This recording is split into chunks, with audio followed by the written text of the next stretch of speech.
Aceh Explore menampilkan halaqah dari Masjid Raya Baitur Rahman Banda Aceh. Subscribe, komen, like, dan share.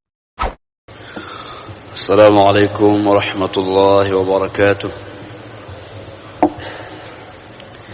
Alhamdulillahilladzi bi ni'matihi tatimmu shalihat. Alladzi khalaqa sa'ilal kainat. Wassalatu wassalamu ala sayyidis sadat. نبينا وحبيبنا محمد صلى الله عليه وسلم. اللهم لا علم لنا إلا ما علمتنا. اللهم علمنا ما ينفعنا وانفعنا بما علمتنا إنك أنت العزيز الحكيم. فقال تعالى في كتاب الكريم وهو أصدق القائلين: أعوذ بالله من الشيطان الرجيم. بسم الله الرحمن الرحيم. وإذ قلنا للملائكة اسجدوا لآدم فسجدوا إلا إبليس أبى واستكبر وكان من الكافرين. Alhamdulillah, marilah sama-sama kita panjatkan puji dan syukur kehadirat Allah Subhanahu wa taala. Karena dengan limpahan rahmat dan kasih sayangnya kita masih dapat melakukan rukuk dan sujud di hadapannya, bersimpuh bermohon kepada Allah Subhanahu wa taala agar kita menjadi hamba-hamba yang pandai untuk bersujud kepada Allah sebagaimana Allah perintahkan, wa kunu ma'as sajidin, hendaklah engkau bersama orang-orang yang sujud. Salawat dan salam kita sampaikan kepada baginda Rasulullah sallallahu alaihi wasallam yang apabila beliau sujud, sujudnya sangatlah lama. Bahkan dalam satu riwayat, para sahabat bila melihat Nabi sujud, kadang-kadang mereka berburuk sangka, apakah Nabi sudah wafat? Kenapa Nabi tak bangun-bangun? Begitulah nikmatnya sujud Nabi di hadapan Sang Pencipta. Maka oleh karena itu jemaah dirahmati Allah, belumlah kita dapat bahagia dalam dunia ini kalau kita belum bisa menikmati apa hikmah di balik sujud yang Allah perintahkan. Adalah sepotong ayat yang kita bacakan tadi, yang mana Allah mengatakan, wa idz qulna lil malaikati isjudu li adama fasajadu illa iblis. Wa mengatakan, ingatlah hai Muhammad, ketika kami mengatakan kepada para malaikat, sujudlah kalian kepada Adam. Sujud litakrim wa ta'zim, kemuliaan yang Allah berikan kepada Nabi Adam alaihissalam. Dalam perintahnya, sujudlah engkau kepada Adam. Jadi jemaah dirahmati Allah, maksiat pertama dalam dunia ini adalah keengganan untuk sujud. Hamba Allah yang dimuliakan, filosofi sujud ini luar biasa maknanya. Yang pertama, pada hari yang mulia ini, kesempatan yang mulia ini, kita hadir dalam rumah Allah yang Allah berikan namanya dengan masjid. Masjid ini artinya tempat sujud. Betapa agungnya rumah Allah, rumah yang dinisbahkan kepada Allah, litashrif, yang memaknai kemuliaan, yang memaknai kehormatan. Lalu Allah sebutkan namanya dengan masjid karena begitu mulia rumah itu. Maka baginda sallallahu alaihi wasallam ketika Isra dan Mi'raj, Allah perjalankan beliau dari satu masjid ke masjid yang lain. Subhanalladzi asra bi'abdihi laylan minal masjidil haram ilal masjidil aqsa. Maha suci Allah dari segala kekurangan, Maha suci Allah dengan segala kesempurnaannya, yang memperjalankan hambanya Muhammad dari Masjid Al-Haram ke Masjid Al-Aqsa.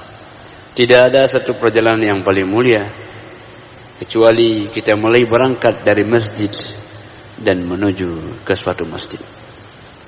Suatu persinggahan yang luar biasa. Kita berangkat, ya Allah. Kita laporkan kepada Allah, aku akan berangkat ya Allah.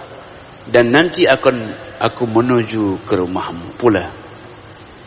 Maka Allah mengatakan dalam sebuah hadis qudsi, barang siapa orang yang datang ke rumahku, siapapun orang yang datang ke rumahku, kita berada di rumahnya ini, kata Allah, aku lebih tahu apa jamuan yang aku persembahkan untuknya. Maka oleh karena itu Allah persembahkan ketenangan, Allah berikan kebahagiaan, Allah berikan kehormatan kepada orang-orang yang hadir di rumah Allah Subhanahu wa ta'ala. Allah yang dimuliakan, maka masjid satu kehormatan. Lalu Allah mengatakan, fasajadu illa iblis, maka sujudlah semua malaikat kecuali iblis. Ada yang mengatakan ini adalah istisna munqati', bahwa iblis bukan bahagian dari malaikat, tetapi keberadaannya di tengah malaikat. Allah sebutkan iblis, Allah sebutkan malaikat, karena iblis hanya satu di antara sejumlah malaikat. Allah perintahkan kepada malaikat dengan semua yang ada di dalamnya. Allah katakan semua mereka sujud kecuali iblis. Maknanya ketawaduan malaikat, kepatuhan malaikat digambarkan mereka ketika mereka mau sujud, ketika diperintahkan oleh Allah Subhanahu wa ta'ala. Maka oleh karena itu jemaah rahmatillah, sujud tidak mesti salat, tapi salat harus sujud. Sujud ada di luar salat, tapi tidaklah salat tanpa melaksanakan sujud kecuali salat jenazah. Maka oleh karena itu jemaah rahmatullah, kehormatan, kenikmatan sujud yang Allah berikan kepada kita, hatta nanti hari kiamat kelak bertemu dengan Allah Subhanahu wa ta'ala, apa yang pertama dilakukan oleh manusia? Mereka akan sujud di hadapan Allah. Sujud memuliakan Allah Subhanahu wa ta'ala. Kata Allah, bangunlah kalian, sudah cukup sujudmu dalam dunia. Bukankah kau datang ke rumahku dan kau sujud di sana? Sudah cukup. Ini waktu, tidak lagi waktu untuk sujud. Kalian bersenang-senang sekarang ini. Masya Allah, Allah memberikan kehormatan kepada kita. Adapun orang-orang yang tak pernah sujud, hari itu mereka ingin sujud, tapi tak bisa mereka sujud.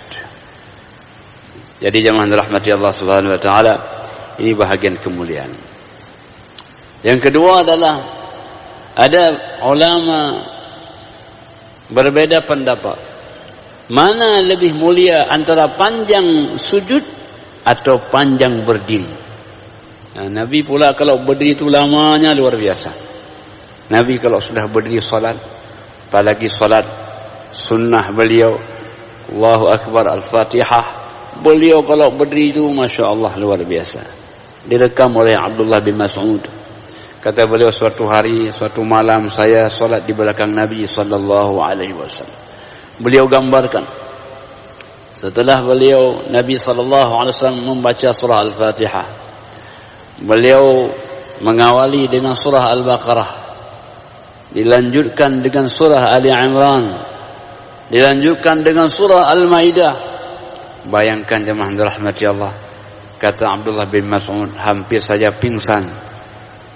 Begitulah lamanya qiyam Nabi sallallahu alaihi wasallam.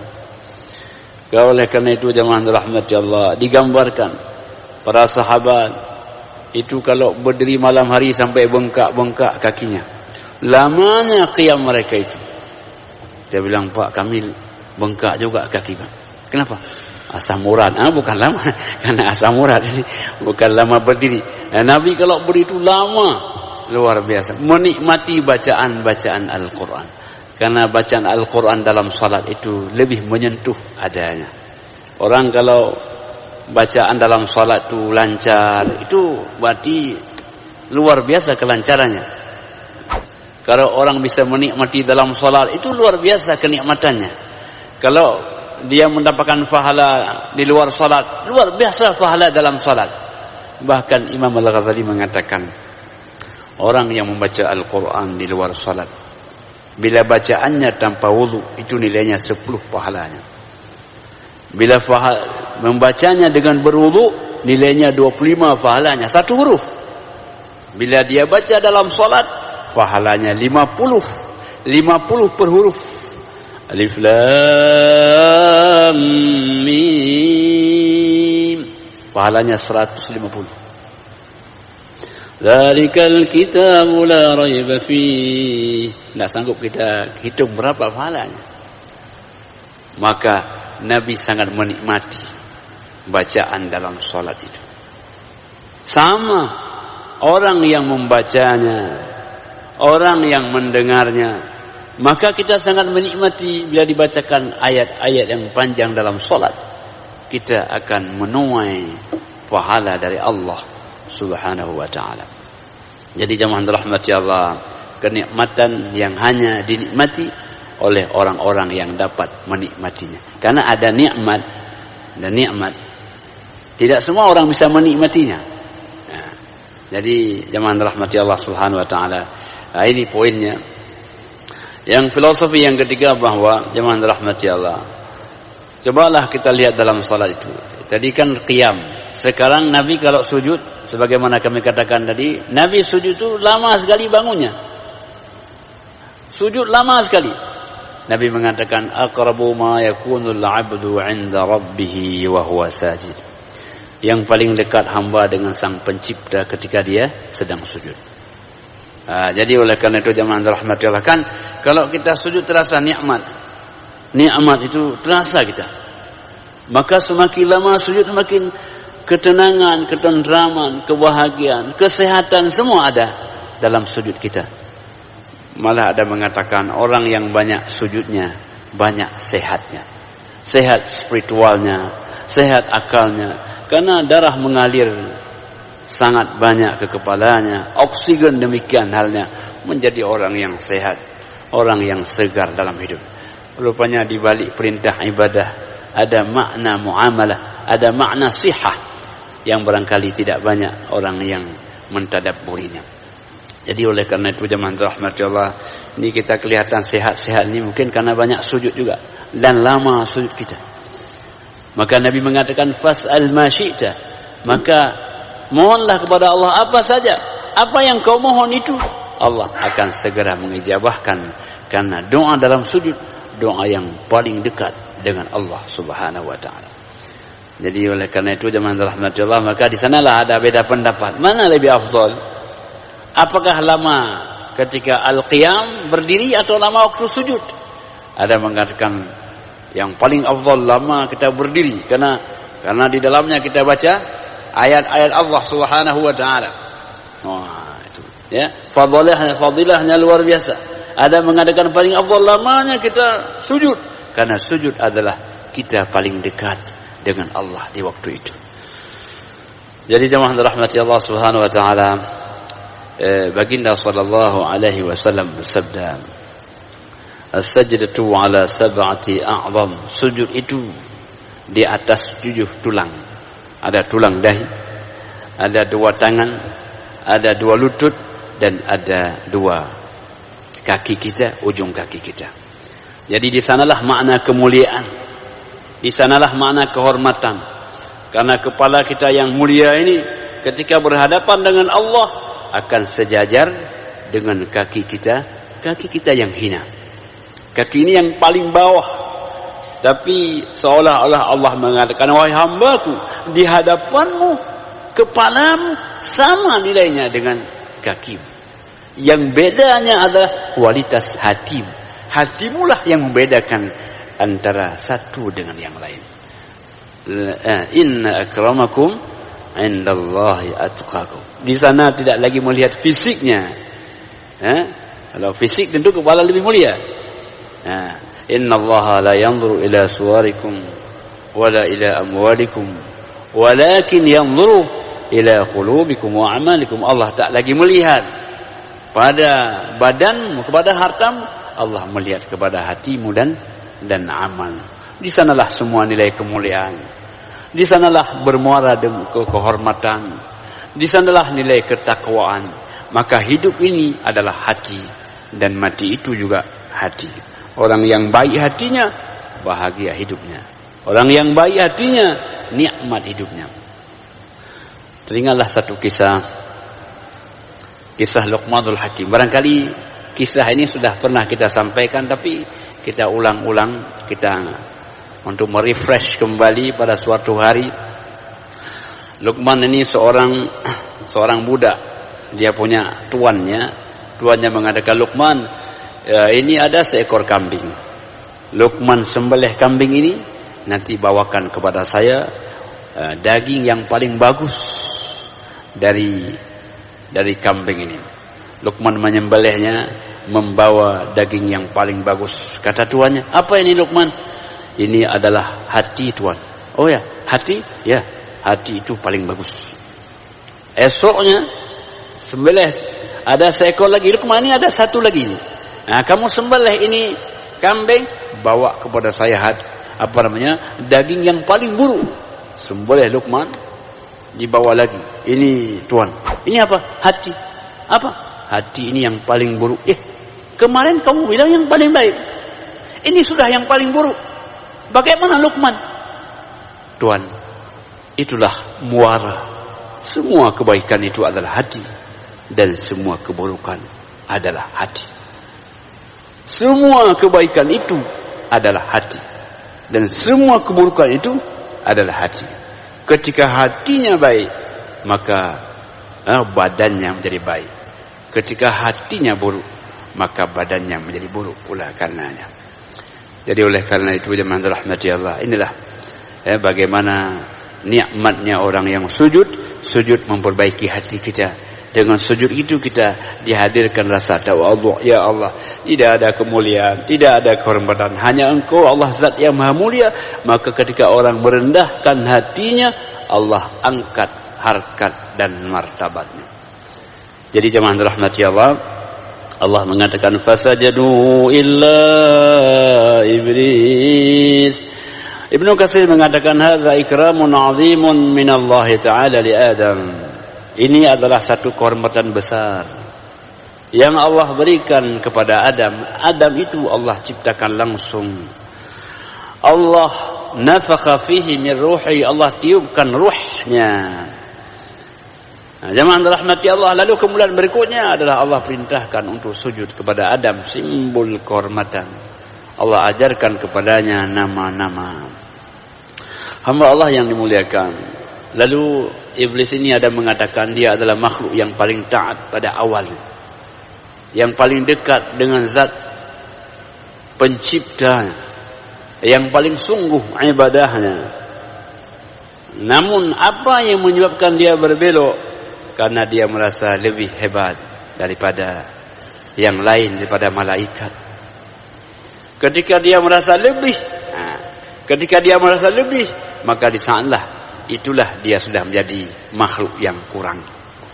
Jadi orang yang saleh, orang yang merasa dirinya salah, dan orang yang salah, orang yang merasa dirinya saleh. Jadi jemaah rahmati Allah Subhanahu wa taala, karena dia merasa lebih, maka aba wastakbara wa kana minal kafirin. Dia enggan, dia tidak mau sujud kepada Adam. Dia merasa lebih hebat pada Adam alaihi salam. Khalaqtani min narin wa khalaqtahu min tin. Ya Allah, tak mungkinlah saya sujud kepada Adam. Saya ini diciptakan, kau ciptakan dari api. Adam kau ciptakan dari tanah. Bukankah api lebih mulia daripada tanah? Ini dia kiaskan, dia analogkan bahwa penciptaan sumbernya api lebih mulia daripada tanah. Itulah yang menghalangi dia untuk tidak sujud kepada Adam.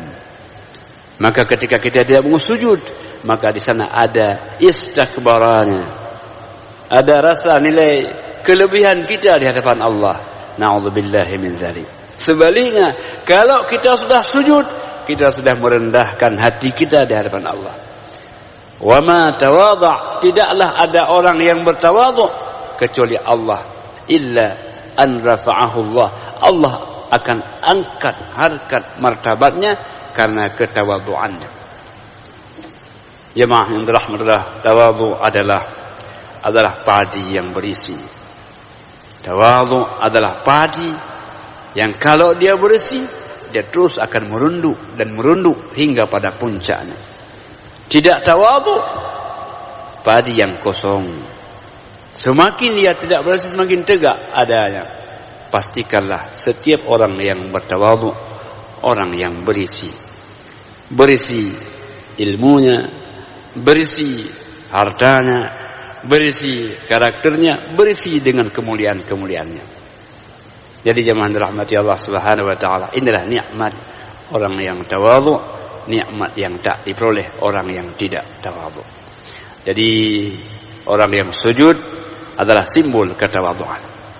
Orang yang sujud simbol akan kerendahan hati. Hamba Allah yang dimuliakan oleh Allah Subhanahu wa taala, saking mulianya sujud itu, malah dalam salat itu rukun-rukun yang lain kan sekali dah. Kita berdiri sekali, ya, rukuk sekali, i'tidal sekali, tapi sujud 2 kali. Sehingga ada duduk di antara 2 sujud. Al-julus baina sajdataini. Saking mulianya sujud, dia 2 kali dilakukan, sementara rukun yang lain kita lakukan sekali. Luar biasa maknanya jemaah rahmati Allah. Maka kita diperintahkan sujud. Sujud diperintahkan agar anak-anak kita menjadi ahli sujud, agar keluarga kita menjadi ahli sujud. Walaqad khalaqnakum thumma sawwarnakum thumma qulna lil malaikati isjudu ثم قلنا للملائكة اسجدوا لآدم فسجدوا إلا إبليس لم يكن من الساجدين. Nah, jadi dia tidak pernah karena sajid ini adalah isim. Isim yufidu istimrar. Selamanya dia tak pernah sujud. Karena sekali orang yang akan sujud, terus dia nikmat dengan sujud itu. Sekali kita sujud, kita terus akan hati kita minta untuk sujud itu. Sekali kita tak sujud, maka kita tidak pernah akan sujud. Jadi jemaah rahmati Allah Subhanahu wa taala, filosofinya Allah bertanya, "Ma mana'aka alla tasjuda id amartuk?" Iblis, apa yang menghalangimu untuk tidak sujud ketika aku yang perintahkan kepadamu? Aku Allah yang menciptakan langit bumi ini. Apa yang menghalangimu? Qala ana khairum minhu khalaqtani min narin wa khalaqtahu min tin. Kata iblis, ya Allah, saya ini lebih baik daripada dia. Saya ini lebih baik daripada dia. Engkau ciptakan aku dari api, engkau ciptakan dia dari tanah. Jadi jemaah rahmati Allah, yang menghalangi kita sujud itu ada rasa takabbur sedikit. Orang-orang yang hilang takabburnya, dia segera akan sujud. Dia dapat nikmat, dia langsung sujud syukur.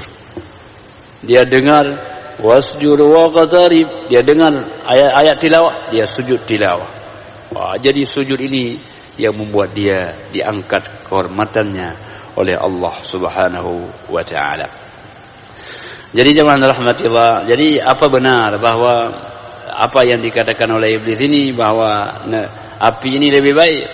Ya, maka kata Ibnu Katsir, fa inna tina anfa wa khairum minan nar. Secara sumbernya bahwa tanah ini lebih bermanfaat dan lebih baiklah. Ya. Maka Allah ciptakan manusia dari tanah Karena tanah ini adalah zat yang paling kaya. Dalam tanah ini ada tanah itu sendiri, di sana juga ada angin, situ juga ada api, kan begitu. Tanah itu kan unsurnya banyak. Makanya kalau kebanyakan anginnya ya orang angin, mau angin lah. Ya, jadi unsur anginnya lebih banyak. Ada juga banyak apinya, ini cepat marahnya. Ya. Ada banyak airnya. Lebih geduk, lebih kegeduknya mungkin banyak airnya. Ya. Jadi tanah ini adalah unsur yang sangat kaya. Maka Allah ciptakan kita dari tanah, dan pada saatnya kita juga akan kembali kepada tanah. Minha khalaqnakum wa minha nu'idukum taratan ukhra. Minha, dari tanah itu kita diciptakan, dan ke sana pula kita akan kembali. Jadi oleh karena itu jemaah rahmatullah, sehebat-hebat kita punya rumah di atas tanah, tapi tanahlah rumah yang paling hebat adanya. Kita boleh bikin apapun keindahan rumah kita di atas tanah, tapi tanah itu pula sebenarnya rumah yang sebenarnya. Jadi oleh karena itu jemaah rahmati Allah, kata sebagian orang alim, kalau kita bikin rumah yang bagus di atas tanah, jangan lupa kita bikin rumah yang bagus di bawah tanah. Di atas tanah kita ada rumah yang menahan kita daripada basah, yang menahan kita daripada terik matahari. Jangan pula nanti di bawah tanah kita akan basah, karena tak kita siapkan rumah dari hari ini. Sedekah kita, wakaf kita, sedekah kita, itu adalah elemen-elemen yang akan kita gunakan untuk membangun rumah di bawah tanah. Allah yang dimuliakan oleh Allah Subhanahu wa taala, di sanalah raudhatun min riyadil jannah, taman dari taman-taman surga, dan di sana pula hufratun min hufarin niran, adalah lubang dari lubang-lubang neraka. Hamba Allah yang dimuliakan oleh Allah Subhanahu wa taala. Jadi oleh karena itu tanah ini lian natina fihi ar-razanah wal hilmi wal ana'ah wan numu. Kata Imam Al-Ghazali, filosofi tanah ini, tanah adalah sebagai sifat yang lentur. Tanah adalah sifat yang hilm, yang penuh kesabaran. Tanah itu adalah sifat yang al-ana'ah. Al-ana'ah ini maksudnya kehati-hatian, an-numu, dan sifat yang menumbuhkan. Apapun yang kita masukkan ke tanah, dia akan tumbuh berkembang. Kita makan makanan, kita makan buah semangka, kita masukkan biji ke tanah, bagaimana? Ternyata sudah tumbuh berkembang dia. Rupanya tanah akan menumbuh kembangkan dengan izin Allah. Maka manusia dengan segala kesederhanaannya, Allah berikan dia kemampuan tumbuh berkembang, tumbuh badannya, berkembang spiritualnya, tumbuh badannya, berkembang emosionalnya. Luar biasa. Jadi manusia ini makhluk yang unik yang Allah berikan, yang penuh dengan kelebihan, juga di sana ada kekurangan.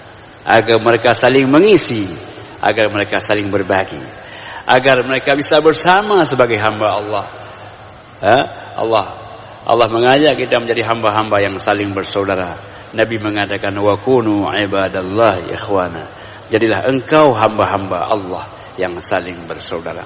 Wala tadabaru, wala tadabaru, wala tabaghadu. Janganlah engkau saling membelakangi, janganlah engkau saling memurkai, tapi jadilah hamba-hamba Allah yang saling bersaudara. Bertemu berikan salam, berpisah dengan salam. Itulah kenikmatan dalam hidup ini. Karena hidup ini tak mungkin dapat nikmat tanpa ada orang lain. Maka di sanalah faedah kita berbagi, faedah kita bermuamalah, faedah kita berinteraksi dengan satu dengan yang lain. Dengan rahmati Allah Subhanahu wa taala, Jadi oleh karena itu makna filosofi tanah. Wan naru fihi al-khifah was-sur'ah wal-hihraq. Dan api itu adalah filosofinya adalah tergesa-gesa. Filosofinya adalah dia akan membakar begitu, tergesa-gesa, tidak baik.